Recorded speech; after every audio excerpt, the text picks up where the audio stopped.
How's it going? Captain Coach here with another Marvel Rivals balance patch for Season 3 dropped on us right after the Season 3.5 Blade update. I've peaked ranked 664. I primarily play tanks, and I do these patch notes every time they come out. So if you're interested in this type of content and really getting the breakdown for these patch notes and the effects they'll have on the meta, don't forget to hit that subscribe button to get notified for future videos. Now, let's get right into it. You guys know me. I generally like to start with the team-ups first because I think that'll give us more context for the other abilities. And some of you may have already seen these from the announcement yesterday, but we'll go over them just in case you haven't. So, Duality Dance, new team-up with Adam Warlock and Luna Snow. Luna Snow unlocks the new Light and Karma Shadow ability with their team-up. The reason I like this is because you are encouraging a support that generally doesn't have a ton of meta comps to play with the support in Luna that is always viable. This is the best part about this team up, is it's encouraging people to pick Adam Warlock and Luna Snow together, essentially. Now, the team up itself, I saw it on the Season 3.5 update video. It looks like some kind of tether between Luna and a target, but the whole Light and Shadow things makes me think she could probably use it on teammates too to get healing. But just know that this is going to increase Luna's kill potential and potentially her survivability. This is crazy because Luna's already the best support, and her getting buffs. I don't know if she needs this, but good for Adam, even though Luna is the real winner here. Now, moving on. A new team-up Vibrant Vitality, Mantis, Groot, Loki. So Mantis gets 10% more healing, but we'll have to wait and see. I know there's Mantis changes coming up here. Groot gains the Wild Wall ability. So I'm not sure if this is a new ability, but what I saw from the teaser video is that it is a wall that gives some kind of AoE heal. So my guess is that it is giving Groot's passive effects to other players, or this is just a new extra wall that Groot gets. If it's the former, then it's going to be nice for Groot. He'll probably stay in S tier. And if it's the latter, it's OP for Groot, and he's going to be at the very top of S tier. So depending on what the changes are, sorry if maybe it's out and I haven't seen it yet, but just trying to guess based off of the limited information that I have. But if, leave a comment if you know what the change is exactly, and we can discuss it there. But Loki gains the new Deific Blessing ability from his team up with Mantis, and I think this is some kind of damage buff when you're standing in Loki's heels, is what I've seen from it. But we'll wait for more information on that as well. But yeah, but Loki getting a team up, Groot getting a team up, two characters that are already pretty strong right now. But let's see what other changes they have here. So Iron Fist and Luna team up gone, but I think he gets compensated here. Okay, yeah, now Iron Fist joins the Luna Hawkeye one, so this is making his heal, I believe, do AoE damage and or AoE healing. It says Chilling Assault, so I'm going to assume it's AoE damage, but it looks like it was making Iron Fist's heal also do AoE healing, so I'll have to wait and see for that. If it's both, could be potentially very strong and encourage Iron Fist to use it in the middle of fights, in the middle of team fights. Could be, I think a lot of Iron Fist players are hating on this because they're seeing it as a change that doesn't really assist his assassination playstyle, but I think this is a pretty cool ability. I think this could have a lot of utility and have a lot of bait potential in fights. Like, you could tell Iron Fist to use his chilling, or his heal, his meditate thing, right in the middle of everybody. Then say, like, yo, Mag, bubble me, right? And then just get, like, massive AoE damage, massive AoE. Like, really, it just depends how this is tuned. If it does a lot of damage, a lot of healing, this could end up being a very strong ability and make Iron Fist all of a sudden meta. It really just depends. But I as an Iron Fist player, I wouldn't be too discouraged by this just because it's not the type of play style you want. I think they're really trying to force Iron Fist down more of this, like, team fight brawler, last a long time sort of thing, rather than as more of an assassin. So this could potentially be very, very good for him. Guardian Revival, Adam Warlock. Okay, yeah, so okay. So basically, Res comp is gone. This is amazing. So Res on Adam, Mantis, and Star-Lord, they don't get it anymore. Glad to see that comp gone. Good riddance. Lunar Force, Cloak and Dagger. Blade launches into Lunar Force and gains the new Moon ability through his team up. So this is the stealth that Moon Knight has, I believe, where he gets healed in that area. So very, very strong ability. And depending on how strong Blade is, that could be giving a character like that stealth might not be that fun to play against. But okay, so the revive that Hela gives Thor and Loki has now been removed for Loki. So Loki gained a team up but lost this one. So a little bit of compensation there. For the strongest healer in the game. We got Rocket Network, Rocket Raccoon, Penny Parker, and Star-Lord. And now Star-Lord connects to this with a new teleport ability, which is really going to help him out, I think, and make some cool outplay. So cool ability. Even though it's going to make a character that probably doesn't need... Well, I don't know. Star-Lord is a little down on win rate right now, so I'm not against this change. I think it's a pretty cool ability, and it does what Star-Lord already does good, which is mobility, so I'm excited to see the kind of the jukes and outplays that Star-Lords will do with that. And then we have... Oh, interesting. So they're changing the new team up between Spider-Man and Torch because Spider-Man players have been having trouble comboing with it, I guess. Or it's just going to make it combo easier. That's interesting. Well, hopefully that'll help Spider-Man players. Because when this came out, I thought this was actually going to make Spider-Man pretty strong. Which I wouldn't say he's, like, terrible, but he just doesn't really... They're just... Like, why would you pick Spider-Man over another character? Like, I think Spider-Man's actually a decent character. So, yeah, it'll be interesting to see how much this affects Spider-Man players. Okay, so let's now go to the top here and look at the actual changes. We have Doctor Strange. So as many of you may know, I already have Doctor Strange in high A tier on my tier list. I say anytime Doctor Strange is A tier, that usually means the meta's in a pretty good spot. Because he's just an all-around tank that you kind of always want on your team with more of an aggressive play style. And when characters like that are strong, usually the game, when you encourage utility-based characters, that are invaluable to have on a team, as something that people want to play, like a Doctor Strange is just the best all-around tank. His kit's just perfect. He's fun to play. He's got a lot of creativity. He's one of the best designed characters in the game.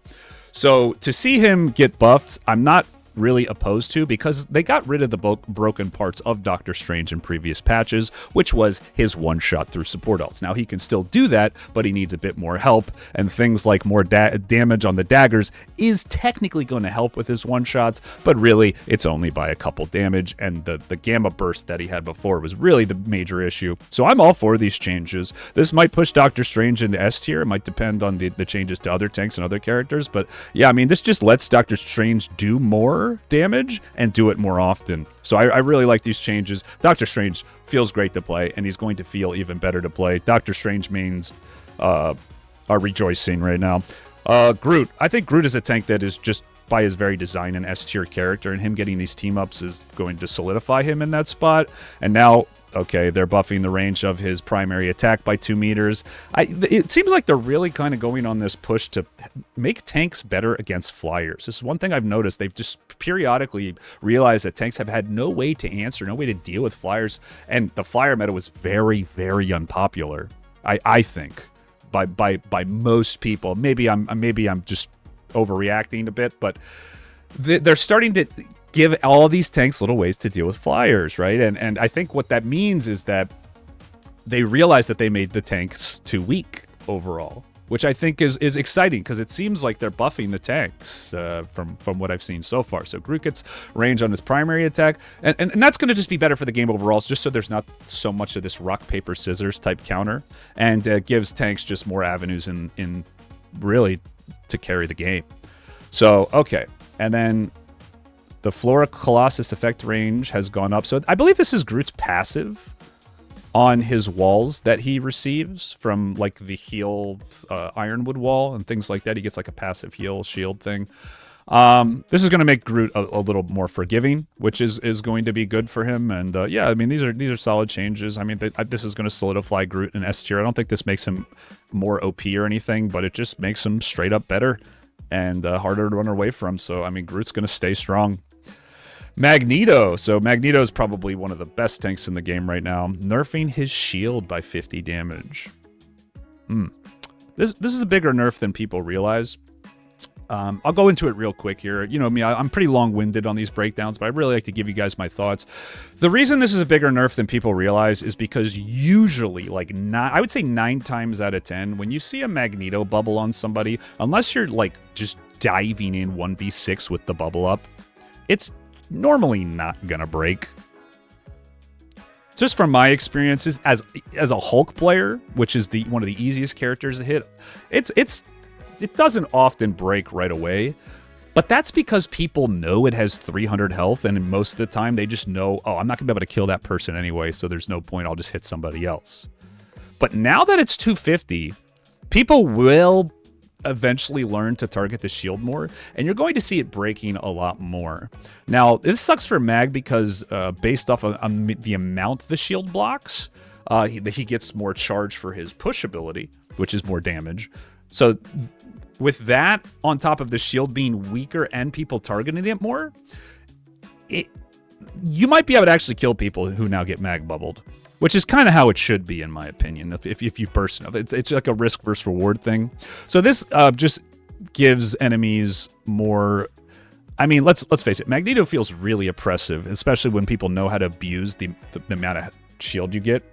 So this is really, I think, going to hurt like good mags and coordinated mags more than the ones who are not, who can get the full value out of this shield, right? Coordinating dice, telling the Star-Lord to fly in, right? So this is a bigger nerf than people realize to mag. I think he'll still be S tier though, but I think Groot's probably... I mean, you're just always going to want a mag on your team, but Groot's going to have way more carry potential, just as an example. And I think so will Strange, but I think Magneto's still going to be an S tier character, still really good. Thor, ooh, this will be interesting. Gain a fixed 1 Thor force upon exiting the Awakening Rune Awakened state. Which is just like a free Thor force. Just a free hammer every time you leave Awakening. Is that I mean, that doesn't seem right. Like, why? That's an insanely good buff. Unless I'm just... It's like not registering in my brain here. You just get a free hammer every time you go out of Awakened Rune state. So they're making him... I think the idea behind this is like they want Thor to be able to just dash right away. It's more of just like a smoothness thing. But this is obviously has huge implications for the amount of damage like good Thors can do, who know how to push their limits. This not only gives you more shielding when you use, you know, a Thor force ability, but now you can do like Lightning Realm into Hammer Throw. Boom! You could just double Awakening on someone like so easy. Like there's so many. I mean, I'd have to talk to a good Thor player to really know the full extent of this, but this is making me want to play Thor again. That is an insane change. Thor already carries pretty hard. Like I think Thor is... I put him C tier. Like he's sleeper kind of good. Just based off his design, not so much his numbers. Like I feel like his numbers are a little his tankiness numbers are a little low, but I don't know. Thor players will probably disagree with me, but I don't think Thor is that bad right now. But let's see what the other change here. Lightning Realm, new effect. Enemies leaving its boundary are grounded for 2 seconds, restricting aerial abilities. Wow. So, like I said, more changes targeted at tanks being able to deal with flyers, because really they don't have any way to deal with them. So if flyers are ever meta, then all the tanks are just going to be miserable. So this is like another, like, yeah, I see what they're doing here. This is very close. This is an insane change for Thor. I wonder if this applies to the Hulk jump. I'm not sure if like the grounded from Thing Punch and Thor, this Thor thing here now account for like specifically people flying, or things like jumps and stuff. We'll have to see. Yeah, I should probably know that as Hulk, but I don't think it does. But we'll have to see. Either way, insane changes for Thor. Okay, I had Thor C tier. This is going to bump him up. Man, you can't say this isn't going to bump him up at least to like A. I mean, this is massive. This is absolutely. I think this is big. I think this is really big. This is... Thor is going to be a monster now. He is going to be such a good... And the cool thing is, this is all... I like this because it you still have to be good at Thor. You're still going to have to be good and like get good value out of this. His playmaking potential is now even more now. Now he can like fly up to flyers, knock them down, and then as you're landing like all auto or primary hammer throw and then like knock them into your team by the time the grounding effect is over. Like there's probably gonna be some crazy combos you can do. Thor. I'm probably gonna pick up Thor, honestly. This I really like this. I played Thor a little bit back in like season 1. I really like this. I might pick him up again. All right, so Black Panther. So you guys know me. I think Black Panther is people are freaking out a little bit because people have gotten good enough at Black Panther now that there's enough of them that can actually just do the one-shots. That being said, I still think you can deal with Black Panther. I don't think he's that bad. It's really, the issue is I think most supports can't really deal with him and don't like to. But I think this is like a placebo nerf. This is just going to make it so Black Panther just can't engage as much. Really, that's what this is. This is a placebo. This is rarely going to matter too much in fights where like, okay, I missed my dash and I'm going to live for 8 seconds until I get another dash to get out. Now, most Black Panthers, this is just going to make it so Black Panthers can't fight you as much. They're just going to have to wait. So this is like boring for Black Panthers and doesn't really help the core of the problem with healers, which is like the fact that they can't react to his damage in time. Like mid to low level players, when they run into a good Black Panther, they can't really do much. And the way this game's matchmaking works, you can have a lot of mid to low level players in pretty high rank. So I think the Black Panther freak out is really just an overreaction. It's just a result of Black Panther players getting really good. But this is counterable through just above average support play and trying to counter him with his actual counters. I think most Black Panther mains would probably agree with me. So yeah, I don't think this change is really going to do much, nor will it really change Black Panther's rating on the tier list. I think he's still an A tier character, and that's kind of just how I feel about him. Some support players may disagree, though. Iron Fist. Okay, so Iron Fist is losing 10% damage on his team up. I don't know why they're not saying it here. It's like they feel ashamed, because Iron Fist players, I feel like, are the most opinionated and passionate mains in the game. Iron Fist players, I feel like I get along with Iron Fist players pretty well. They love them some Marvel Rivals, man. And they really would just want their character to be good. So just loses 10% damage, I believe, on the team up. Okay, so his 5th, I'm pretty sure this is primary attack. Correct me if I'm wrong. Gets 10% more damage, so still not a damage increase. This is not a compensation. This is less damage overall because it's only on one of the punches, not all 5. Okay, the percentage max health on his quick punches. This is pretty significant. This is a buff. Let me just do some quick maths. 2.1 on an 800 health target. This would be 16 damage per hit, up to like 20 something. So 5. Yeah, this is way more than 10% damage. So Iron Fist gets nerfed on squishy so far, buffed on tanks, like pretty decently hard. Harmony recovery, bonus health decay. Okay, so his shield goes away slower. This is obviously another buff. Going to increase his tankiness. And Kunlun kick first strike damage. Yeah, it's whatever. It's just more damage. I think this is kick is dash kick. I know it hits twice. I'm pretty sure this is kick. Correct me if I'm wrong, but it says kick in it, so this is slightly more than a 10% damage buff. So his damage to tanks buffed, his normal damage nerfed a little bit, and then his burst damage actually buffed a little bit. So overall, Iron Fist's damage is probably going to be about the same. It's just going to be allocated into spots, different spots. He might even have more damage now, but I mean, at least they gave him a decent amount of burst. I'm not really sure how this is going to pan out for Iron Fist. I do think he's probably going to be better. You're just going to hit tanks now as Iron Fist, pretty much. You're just going to hit tanks and use your heal in the middle of fights with the team up on Luna. I think Iron Fist might actually end up being like sleeper OP. Once Iron Fist figured out how to play him, which, by the way, I said for Thor, but I just said Thor was going to be undertuned, and I think I called that to an extent. I think good Thors are like actually kind of popping off on him. I think Iron Fist might be the same way. Once people figure out how to play him with this new style and just hitting tanks, he might end up being a ban. Or I could be totally wrong and he's just like way too undertuned. We'll see. We'll see. We'll see. It's a fine line with a lot of these things where you just hit like a certain break point and then it becomes oppressive. Like look no further than Wolverine, which hopefully he gets touched. Star-Lord. Peter Quill gets a little more staying power in the heat about it. 25 bonus health when using Stellar Shift, which lasts for 3 seconds. Stellar Shift. That's his dash? Yes. Stellar Shift is his dodge ability, yeah. So he gets 25 bonus health. Well, that's interesting. Well, they took away his res. I guess they're giving him a little survivability and a better team-up. Star-Lord is definitely going to be played again. I think this character is already like a really high skill ceiling character, so now that they're giving him a little guaranteed survivability, oh man, good Star-Lord play. You might have to start banning this character again. This is an insane change. This is a I know it doesn't seem like a lot, but you got to remember, on low health characters, shields are way more valuable because it's a larger percentage of their health that you're essentially giving them.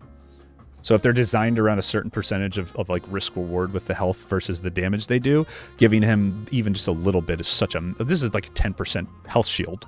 Spammable. So, yeah, Star-Lord's looking a little scary. But I will say, I do like that the direction they're moving in with the game overall to make the combat a little slower. I actually think this game would benefit from that in some ways, but not so much through the amount of healing being done. I think healing in the game's too good, but I think I think healing should be lowered and everyone's survivability should go up like a tiny bit. And I think that's kind of the direction the game's moving a little bit. That's just more of a personal preference. I prefer like slower, more strategic fights. I know there's some people like the opposite. They just want quick, like instant bursts. But I think the slower fights are generally where you can express your skill over someone more than just like, oh, I landed a headshot, so I win. So a lot of times it can kind of be like luck. So I like this. I like the strategic kind of slower play style they're kind of enforcing here, pushing here a little bit. Just on all characters, Wolverine. Okay, so the ultimate... Yeah, I mean, I always felt like when Wolverine's getting good value, he just gets his ult way too quick. So I like the nerf to the ult charge. I think this is a much-needed change for Wolverine. And now the lifesteal gain from the team-up ability no longer contributes to his ultimate. Okay, this seems like more of a bug than anything. Like the healing from it was contributing towards, you know, like say like a healer's heal would for the ult charge. So I'm glad that that's not applying. That was... I didn't know that was a thing. Spider-Man. So Spider-Man already got, you know, better use of his team-up ability. Now he gets 20 more damage per second on his ultimate. Huh. Okay. Well, I guess they really don't want Spider-Man's... I think this is... I mean, obviously this is really good. I think this is kind of a placebo too. Because usually Spider-Man's either kill you with their ult, with his ult, or they don't. Like they kind of know when to go in and all when they know they're going to get kills. But yeah, this is just going to make it be easier for him to get kills. This is obviously like a pretty nice buff. And buffing a part of his kit that's not hard to use. So low rank Spider-Mans are going to see more benefit from this than I would say high rank. But obviously this is good for both. Yeah, Spider-Man's looking kind of scary, guys. He's looking kind of scary. Not massive buffs, but enough to make it so, you know, you can pick him and not be trolling your team. Adam Warlock, so he lost his res, remember that. Now his ultimate comes up quicker. His ultimate gives allies bonus health equal to 70% of maximum health, but it goes down over 2 seconds. Okay, so this makes it harder for people to assassinate players that Adam Warlock has rezzed right after they res. That is interesting. That makes his ult usable in so many more situations. You could pop a Adam Warlock ult as a Cloak and Dagger is ulting to counter her ult when your teammates die and then just heal them up before the shield goes down. This might actually be a way now for Adam Warlocks to combat other support ults through an ult that isn't just putting immune to dying. Well, actually, it is kind of immune to dying in a different way, but you know what I mean? Like, okay, Cloak and Dagger pops her ult, Luna pops her ult, we're just dancing for 12 seconds and nothing's going to happen. This might be able to compete with that now. So I'm a little conflicted here because we're moving now towards a meta where everyone has to have ults that are just so OP to be able to compete with the Lunas and the Cloaks instead of just nerfing the Lunas and the Cloaks. So as much as I think this will help Adam Warlock, it is making an already broken role, which is support. Support is already the best role in the game, even more OP. So I'm conflicted here. Because this is kind of confirming the direction of that the game is going, which is just you got to have 2 healers on your team. They're just too OP not to have one. But also that if you play a role like healer, you're just going to have a much easier time at climbing in the game, just due to the fact of how necessary and important you are as a role to not have someone inexperienced on it. So support is just moving towards it being just giga busted, which I think is something we're all just as players going to have to accept. Listen, I'm just speaking from the heart here. I'm just speaking from experience playing other games. I have like 15 years playing like World of Warcraft Arena. I know I'm flexing my Unk status, but you know, League of Legends, all sorts of games that have healing and tanking and team fighting, and the healing in Marvel Rivals is the most broken in any game I've ever played, and it's not even close. And I've played a lot of games, and then I see a change like this on one of the more balanced characters in the game. It's just like, okay, well, at this point, this to me is definitive proof that they're just going to make all the healers OP. This is if you were hoping that it wouldn't go that direction, this is all but confirming it's not going to. This is big. This is really big. They are making Adam Warlock self-sufficient without res comp. That's all you need to know here. And then now Cosmic Cluster, okay, that's his charge attack, I believe. Cluster implies multiple, so I'm assuming that's his, I think it's his right click, his charge attack.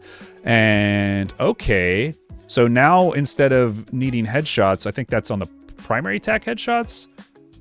Now on the right click, you can reduce the time of the heal by 0.3 seconds, so up to like a second or whatever if you land all of them. That's crazy. This is an insane buff. Yeah, you're going to be able to pick Adam Warlock now without another healer. Sorry, not another healer. You're going to be able to pick Adam Warlock now as a double healer, most likely, because he's just so much better now. This is an insane buff. This is crazy. Absolutely crazy. Cloak and Dagger. So, yeah, again, guys, I said this character was an S-tier character, and a lot of people did not agree with me. And it's looking like NetEase agreed with me. They're nerfing Cloak and Dagger. Okay, well, wow. This is kind of what I wanted to see, is alts like this, these just like brainless guaranteed value alts that just, if you don't have someone using them the right way, kind of decide the outcome of most games. They're nerfing it, which is good. You should take power away from broken abilities like this. They should only be a once in a while type thing that just turns the tide of a fight. But yeah, it shouldn't be something you could just spam. Right, so I mean, I would like to see more of a nerf on this. I think support alts, if they're going to be this strong, they should be like 5,000, 6,000 even. But they should, like, I think there should support alts need to have a way longer cooldown. That's just what I believe, like way longer cooldown than everybody else's, but their alts get to be better. I think that's the direction this game could go, to where it's like support still are really important, but don't just decide games guaranteed. But yeah, you know, the way it occurs now, it's like there's plenty of window for good DPS players to get their alts in, so I'm probably a little biased in that. Mantis, so she gets 10% more healing with the anchor, which that's really nice for her. Her healing over time gets... Okay, so she gets 10% more healing, so it gets reduced by 1.5 per second, which kind of sucks, but, you know, it's not that much. And the 10% is definitely going to be more with her instant heals that she uses. And, wow. Reduce the life energy blast projectile charges. They reduced the charge of her primary fire. Wow, a bit of a nerf to her, I guess, her overall damage. That's gonna suck a little bit.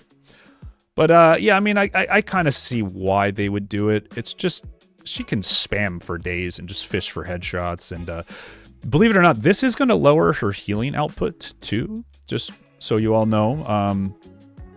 She's going to be getting less headshots, so less resets on her leafs.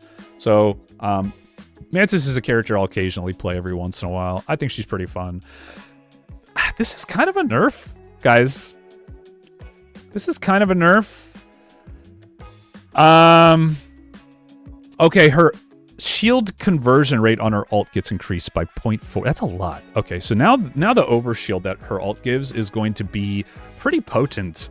Yo, Mantis ult is now closer to the Lunas and the Cloaks. It's still not going to be anywhere close to as good, though. I don't think this shield is going to make up for the fact that her ult just doesn't last as long. I could be wrong, but I'm pretty sure it won't. But maybe she won't be able to just instantly die through to, you know, like Punishers and ults like that. We'll see, but overall, Mantis is going to have more healing but less damage, but the less headshots is like the more healing is going to be not as much as people think. Overall, I think the Mantis will be better, but I don't know. This feels like a nerf. Something tells me this feels like a nerf. I think she's probably going to stay where she is. I think overall she will probably be better, but good Mantises are probably not too happy. But anyway, guys, this is a pretty crazy patch. Definitely leave your thoughts down below. Let me know what you think. I read all the comments. I do. I don't respond to all of them. I just don't have enough time all the time, but I definitely read them all. And if someone says something really interesting, I'll tend to reply to it, or something that I'm kind of like, yeah, that's a good point. So definitely leave those comments below. Don't forget to Hulk smash that like button, Hulk smash that subscribe button, and I'll see you in the next one.